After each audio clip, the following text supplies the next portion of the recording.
लता यहाँ शताब्दी समारोह के लिए आई थी और हमारी ये परंपरा है कि जब बेटी शताब्दी समारोह से वापस लौटे उस पर फूलों और पैसे की बारिश होती है। कुछ परंपराएं अब यादों की तिजोरी में डाल दीजिए। तुम्हें कैसे पता है इस भवन में किचन कहाँ है? तुम्हारे पिताजी का नाम क्या है?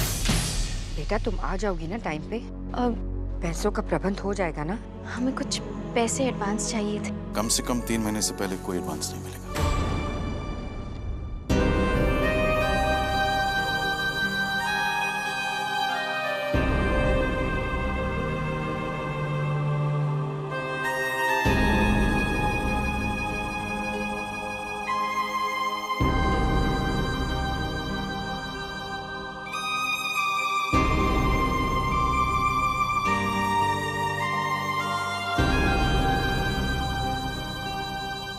मुझे ये तो बताओ कि पिताजी दे क्या रहे हैं?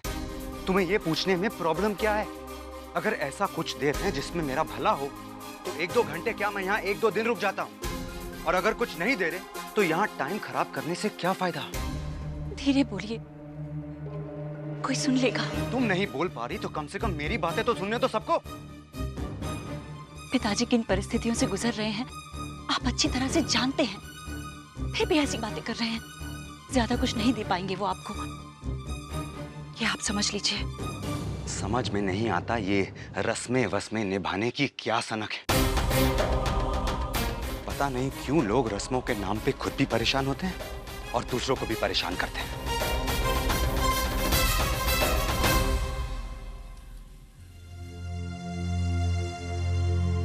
क्या करूं मैं? कहां से पैसों का इंतजाम करूं? बहुत उम्मीद बांध रखी है माँ ने।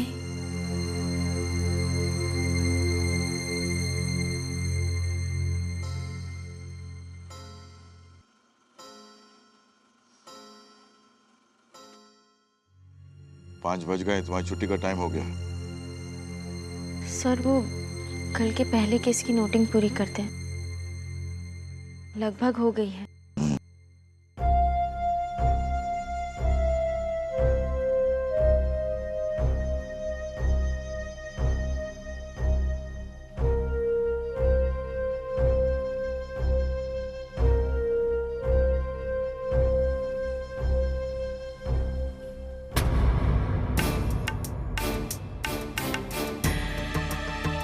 ये क्या समरजीत? अब हमें चलना चाहिए। आभा को तो आ जाने दो बेटा। आभा पता नहीं कब आएगी। वो आ ही रही होगी।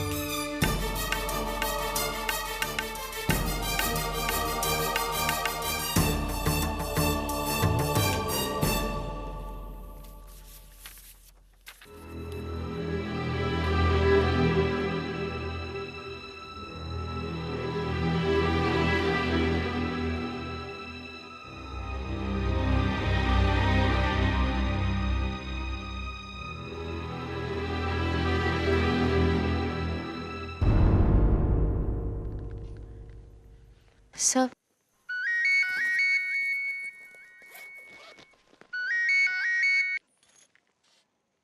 हेलो माँ जी, हम आपको 2 मिनट में फोन करते हैं। सॉरी सर, हम चलते हैं। नमस्ते।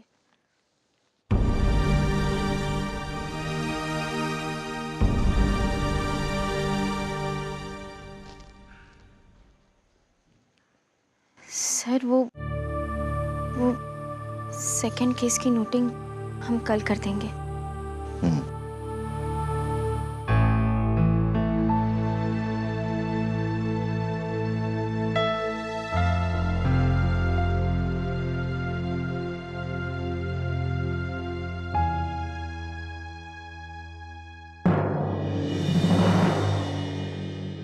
देखो, अगर तुम्हारे पिताजी मेरे हाथ में नारियल और मेरे गले में फूलों का हार डाल देंगे तो उससे मेरे दिमाग का बोझ हल्का नहीं होने वाला।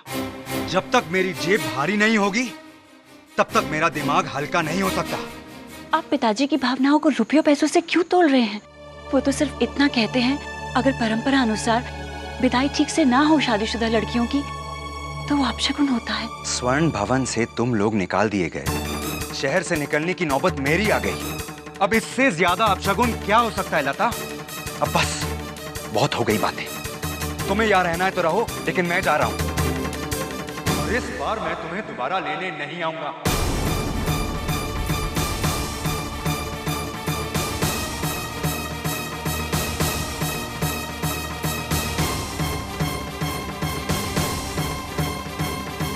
सुनिए, सुनिए मेरी बात, रुकिए ना, मेरी बात तो सुनिए।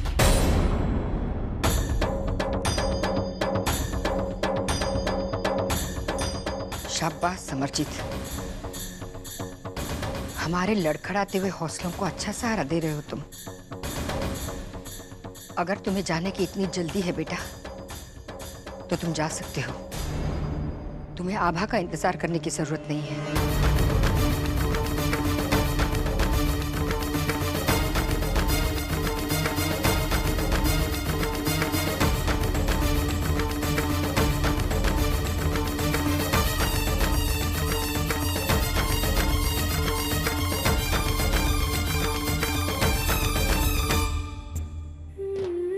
बेटा तुम आ जाओगी ना टाइम पे? लता को देने के लिए चांदी का मंदिर ज्यादा बड़ा मत लेना। हाँ आभा, फूल फल, लता की साड़ी, समरजीत की पगड़ी हम ले आएंगे माँ। मौली नारियल हम यहाँ ब्रिज से मंगवा लेंगे। नहीं, वो भी हम ही ले आएंगे। तस्वीर जी, ये पापा ने दिया है।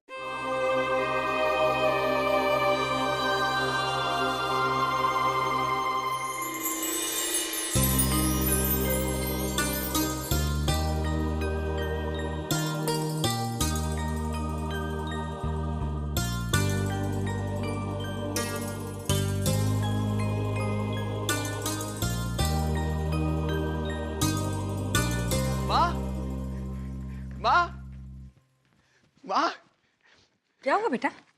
माँ हमें नौकरी मिल गई। जीते रहो बेटा।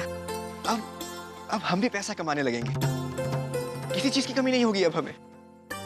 बहुत अच्छा हुआ प्रकाश, तुमने अपनी जिम्मेदारी समझकर नौकरी ढूंढ ली। चलो, अब कम से कम रसोई का खर्चा तो किसी एक के सिर पे नहीं पड़ेगा।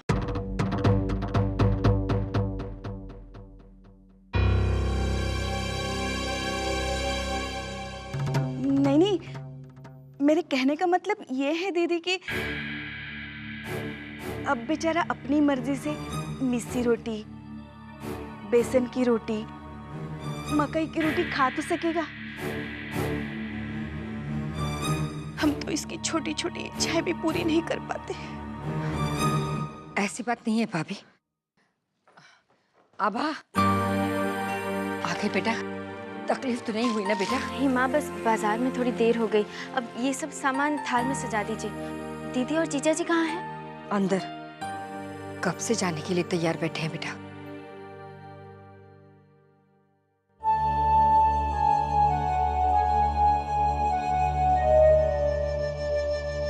अब माँ की बात का बुरा मानकर क्यों बैठ गए हैं आप? जीजा जी, हमने सुना है आप हमसे मिले बिना जाने की जिद कर रहे थे। अगर आप चले जाते ना तो हम आपके पीछे पीछे आ जाते आपकी खबर लेने।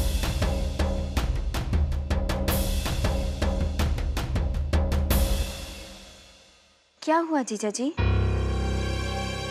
वो जरा सर में दर्द है। चलो लता, पिताजी इंतजार कर रहे हैं तुम्हारी विदाई करने के लिए।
माफ कीजिए पिताजी, मैंने सोचा मैं सब कुछ अपने आप कर लेता हूँ। आपकी तबीयत ठीक नहीं है, आप कितनी देर खड़े रहेंगे? और वैसे भी मुझे काफी देर हो रही है। आप सब लोग आराम कीजिए, हम चलते हैं। चलो लता, प्रणाम।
ठीक नहीं किया समरजीत ने।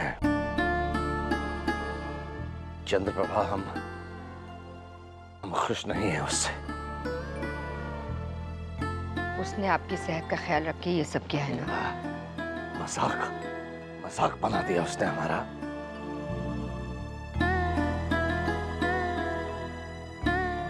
नहीं नहीं, ऐसी बात नहीं है समरजीत। बस कीजिए ना चंद्रप्रभा, कुछ नहीं है आपके पास उसकी सफाई में कहने के लिए। और इंसान के पास जब कुछ कहने के लिए ना हो तो खामोश रहना बेहतर होता। कौन लाया था वो हार वार सब? किसने किया खर्चा? राघव भैया ने।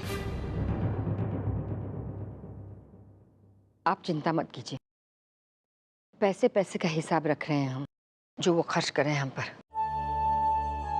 हम जल्दी ही सब उनके पैसे लौटा देंगे। प्रकाश को भी अभी नौकरी मिल गई है ना।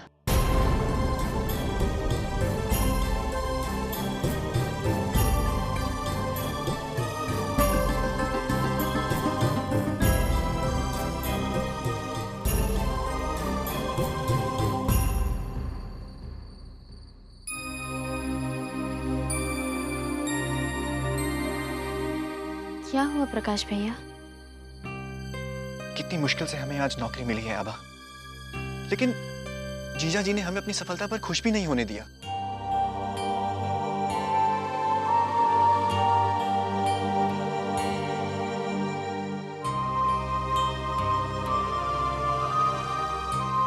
हम बहुत खुश हैं आपकी सफलता पर भैया। हमने कहा था ना, एक दिन आप बहुत बड़े आदमी बनेंगे। वो तो हम बनेंगे ही आबा। हमें ना घर घर जाकर बच्चों की किताब बेचने की नौकरी मिली है। कितना आसान काम है ना ये, क्योंकि बच्चे तो हर घर में होते हैं।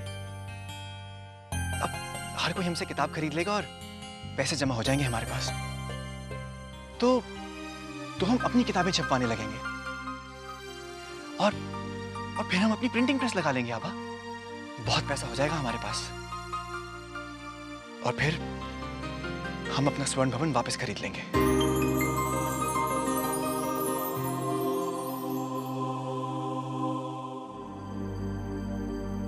बस लता की याद आ रही है। अब तक तो लता दीदी पहुंच गई होंगी। पहुंच के फोन भी नहीं किया उन्होंने।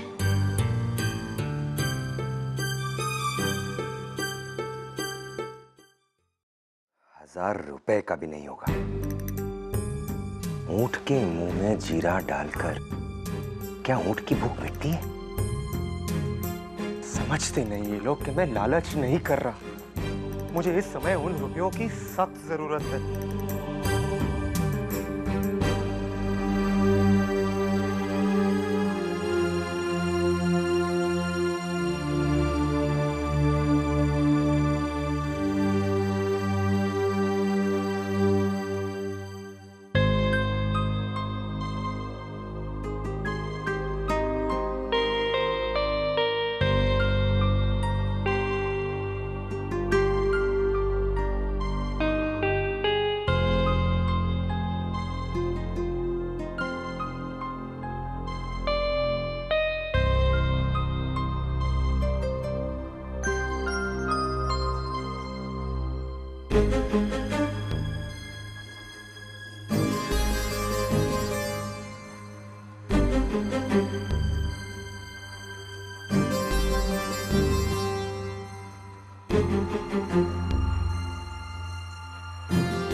लता, उठो।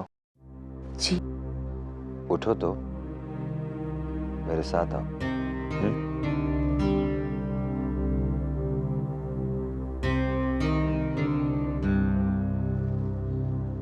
लेकिन इतनी रात को कहाँ जाना है?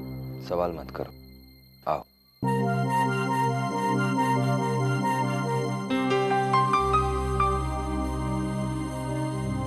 आओ।